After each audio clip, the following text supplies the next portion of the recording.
দেখেন, জনাব তারেক রহমানের এই বার্তাটা বাংলাদেশে বিএনপির অনেক নেতাকর্মী এখনো বুঝতে পারেন নাই। 5ই আগস্ট পরবর্তী বাংলাদেশে রাজনীতি আপনাকে কোন সিস্টেমে করতে হবে এটা অনেকে বুঝেছেন, অনেকে বোঝেন নাই। দেখেন, ডাকসুর ভিপি নির্বাচন বা ডাকসুর এই যে নির্বাচন, এটা একটা মেসেজ ক্রিয়েট করেছে। বিশেষ করে বিএনপির যারা নেতাকর্মীরা আছেন, শুধুমাত্র ফেসবুকে সারা দিন রাত জামাতকে নিয়ে বিভিন্ন বক্তব্য দিচ্ছেন, শিবিরকে নিয়ে বক্তব্য দিচ্ছেন। এলাকায় আওয়ামী লীগ করছে, ভাই ভালো মানুষ ছিল, কিন্তু আপনার তারে পছন্দ হয় না, তার সামাজিক অবস্থান আপনি দেখতে পারেন না, একটা মিথ্যা মামলা ঠুকা দিচ্ছেন। আপনার হাতে একটু ক্ষমতা আসছে, থানা পুলিশের মধ্যে কানেক্টিভিটি আসছে, তারপর আপনি বাস স্ট্যান্ড, টেম্পো স্ট্যান্ড এলাকার যে লোকাল মসজিদ, মাদ্রাসা, স্কুলের কমিটি, বাজার কমিটি, আপনি গায়ের জোরে গিয়ে নিয়ে সবকিছু আপনারা নিজেরা করে যে দখলদারিত্বের খেলা শুরু করছেন অনেক জায়গাতে, এগুলা এটার কিন্তু ইফেক্ট তৈরি হবে। জনাব তারেক রহমান যে কথাগুলো বলছেন, আপনি বুঝতে পারছেন যে উনি কি বুঝাইছেন? 5ই আগস্ট পরবর্তী বাংলাদেশে একটা জিনিস কিন্তু এখন নীরব ভোটের একটা বিপ্লব হবে। এখানে আওয়ামী লীগ হচ্ছে একটা ফ্লোয়িং এবং সুইং ভোটার এই মুহূর্তে। জামাতের নিজস্ব ভোট ব্যাংক আছে, বিএনপিরও আছে, কিন্তু জামাত এবং বিএনপির এই নির্বাচনে ক্ষমতায় কারা যাবে সেটা কিন্তু নির্ধারণ করবে আওয়ামী লীগের ভোটগুলা। যদি এই ভোটারগুলারে ম্যানেজ করে আপনি ভোট দেওয়াইতে পারেন। দেখেন, আওয়ামী লীগের নেতা যারা আছে দুর্নীতিবাজ, তাদের হিসাবটা আলাদা, তারা দেশ ছাড়া গেছে, কেউ পালায় আছে, কেউ মামলার আসামি হয়ে আছে। কিন্তু লোকালি আওয়ামী লীগের যারা সাপোর্টার আছে, ভালো মানুষ আছে, আওয়ামী লীগে করছে, দলের জন্য রাজনীতি করছে, মূল্যায়ন পানে, আওয়ামী লীগের সময় নির্যাতন হয়েছে, এই মানুষগুলোও বাংলাদেশের বিভিন্ন জায়গায়, বেশিরভাগ আমি ধরতে পারি 80% জায়গায় বিএনপির নেতাকর্মীরা নতুন ক্ষমতা পায়া এই যে মামলা হামলা দৌড়ানি দখলদারিত্ব দিচ্ছেন। 10% জায়গাতে অন্য দলও আছে, 5% জায়গায় জামাতও আছে। তবে রাজনীতির খেলাতে জামাত কিন্তু অনেক দূর এগিয়ে গেছে। আমরা বড় দল, ওই যে তারেক রহমান বলছিল না যে একদম গ্রামে গঞ্জে আমাদের শাখা প্রশাখা আছে, দেখলেই দেখি মাঠের মধ্যে হাজার হাজার মানুষ, কিন্তু ভোটের বিষয়টা কিন্তু ব্যতিক্রম ছিল। আপনি ডাকসুতে ভোটের ব্যবধানটা দেখছেন, ব্যবধানটা জিয়া হলেও আবিদের পরাজয়, এমনকি আবিদের সাথে ডাকসুর যে ভিপি সাদিক কায়েমের যে ভোটের পার্থক্য আপনি খেয়াল করছেন, তিনটা বড় বড় পদে। তো এই ঢাবিতে আমরা তো দেখছি যে ভাই ছাত্র দলের জয় জয়কার, এই ঢাবিতে তো আমরা এত কিছু দেখছি, কিন্তু আজকে দেখেন এই ঢাবিতে আজকে নীরব ভোটের বিপ্লব হয়েছে।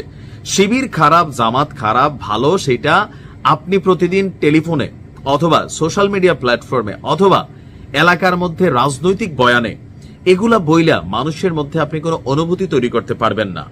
আপনাকে যেটা করতে হবে ভালো কাজ। এই মুহূর্তে নির্বাচন নিয়ে খুব বেশি দিন কিন্তু আর নাই। সো নির্বাচনের আগ মুহূর্তে আপনার যেটা দরকার, বিএনপির একজন নেতাকর্মী হিসেবে এটা আপনাদের জন্য আমাদের একটা মনে হয় যে একটা বার্তায় আমার কাছে মনে হয় যে যেইভাবে নিতে পারেন। আবার কেউ বললেন না যে তুই জামাতের এজেন্ট হয়ে গেছোস, কারণ বললো তো এগুলোই ভাবেন। আপনি যদি মনে করেন যে আগামী দিনে নির্বাচনে আপনাকে জয়লাভ করতে হবে, তাহলে তারেক রহমান যেটা বলছেন এটা আপনি অনুধাবন করতে হবে যে আরে কি এলাকায় তো আমরা ছাড়া কেউ নাই, কমিটি টমিটি আমরা, যেখানে খানা আছে ওইখানে আমরা, আওয়ামী লীগ যা খাইছে আমরা তা খাবো। এগুলো মানুষ দেখে, মানুষ বোঝে। নির্বাচন সুষ্ঠু হলে ফলাফল কিন্তু রাতারাতি বদলাই যেতে পারে। আর জামাত অতীতের যে কোনো সময়ের তুলনায় তারা কিন্তু ব্যতিক্রম। আপনি দেখছেন তাদের যে সেলিব্রেশন স্টাইল, নামাজ পড়া, সেজদা দিয়া, এবং কি তাদের ভিপির বক্তব্য শুনছেন, সাদিক কায়েমের বক্তব্য যে আমি ভিপি না, আমি তোমাদের ভাই, আমি তোমাদের বোন। এই জিনিসগুলা সাধারণ মানুষের, সাধারণ স্টুডেন্টদেরকে টাচ করা যায়। এখন যেই যোগটা চলে আসছে 5ই আগস্ট পরবর্তী বাংলাদেশে, গায়ের জোর দেখাবেন, ধমক দিবেন, মামলা একটা দিয়া দিবেন, কথা বললে গিয়া ওই এটা করবেন সেটা করবেন, ভাই এই কাজগুলা আপনার ভোট নষ্ট ছাড়া আর কিচ্ছু করবে না। আরেকটা জিনিস আছে যে এক এলাকায় একাধিক প্রার্থী যেসব জায়গায় আছেন, এক নেতা আরেক নেতার কর্মচারীরে এক নেতা আরেক নেতার যারা সাপোর্টার আছেন তাদেরকে নিয়ে ফেসবুকে আপনি ঠেলাঠেলি করতেছেন, কাদা ছোড়াছুড়ি করতেছেন, গালাগালি করতেছেন, হাইব্রিড বানাচ্ছেন, দালাল বানাচ্ছেন।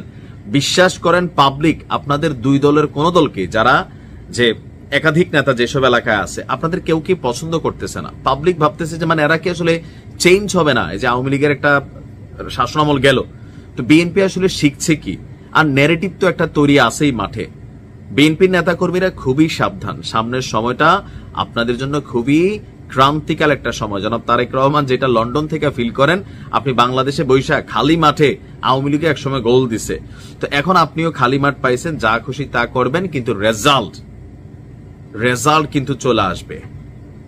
আপনাকে মাথায় রাখতে হবে যে আগের দিন নাই, মানুষ কে খারাপ আপনি এটা নিয়ে সময় নষ্ট না কইরা আপনি কতটা ভালো সেটা কাজে প্রমাণ করেন। আমি কতটা খারাপ এটা আপনার মুখ থেকে মানুষ শুনতে চায় না, মানুষ আপনি ভালো যে সেটা আপনার কাজে দেখতে চায়। যে খারাপ মানুষ তারে খারাপই ভাবে, যে ভালো তারে ভালোই ভাবে। তো আমাদের রাজনৈতিক যে অ্যাক্টিভিটিস গুলা 5ই আগস্ট পরবর্তী আমার কাছে মনে হচ্ছে বিএনপির রাজনীতিতে আরো অনেক কিছু শিক্ষণীয় আছে। অন্তত ডাকসুর নির্বাচনের ফলাফলকে কেন্দ্র করে সতর্ক হন, নয়তো ওই যে তারেক রহমান বলছে না যে জনগণ যদি একবার মুখ ফিরাই নেয় কাউকে খুঁজে পাওয়া যাবে না। এটা হচ্ছে বাস্তবতা। ভালো থাকুন।